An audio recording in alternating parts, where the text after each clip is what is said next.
بسم اللہ الرحمن الرحیم۔ شروع کرتا ہوں اللہ کے نام سے جو بڑا مہربان اور نہایت رحم والا ہے۔ ایک آدمی نے طوطا رکھا ہوا تھا۔ طوطا باتیں کرتا تھا۔ اس آدمی نے کہا کہ میں دور کے سفر پر جا رہا ہوں، وہاں سے کوئی چیز منگوانی ہو تو بتا۔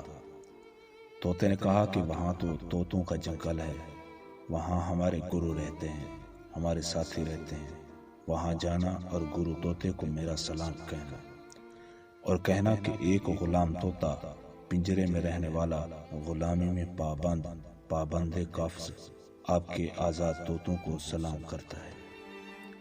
سوداگر وہاں پہنچا اور اس نے جا کر یہ پیغام دیا۔ اچانک جنگل میں پھڑپھڑاہٹ کی آواز آئی، ایک طوطا گرا، دوسرا گرا، اور پھر سارا جنگل ہی مر گیا۔ سوداگر بڑا حیران ہوا کہ یہ پیغام کیا تھا، قیامت ہی تھی۔ اداس ہو کے چلا آیا۔ واپسی پر طوطے نے پوچھا کہ کیا میرا سلام دیا تھا؟ اس نے کہا کہ بڑی اداس بات ہے، سلام تو میں نے پہنچا دیا، مگر تیرا گرو مر گیا اور سارے چیلے بھی مر گئے۔ اتنا سننا تھا کہ وہ طوطا بھی مر گیا۔ سوداگر کو بڑا افسوس ہوا۔ اس نے مردہ طوطے کو اٹھا کر باہر پھینک دیا۔ طوطا فوراً اڑ گیا اور شاخ پر بیٹھ گیا۔ اس نے پوچھا کہ یہ کیا؟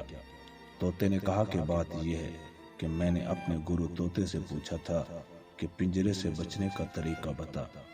اس نے کہا کہ مرنے سے پہلے مر جا، اور جب میں مرنے سے پہلے مر گیا تو پنجرے سے بچ گیا۔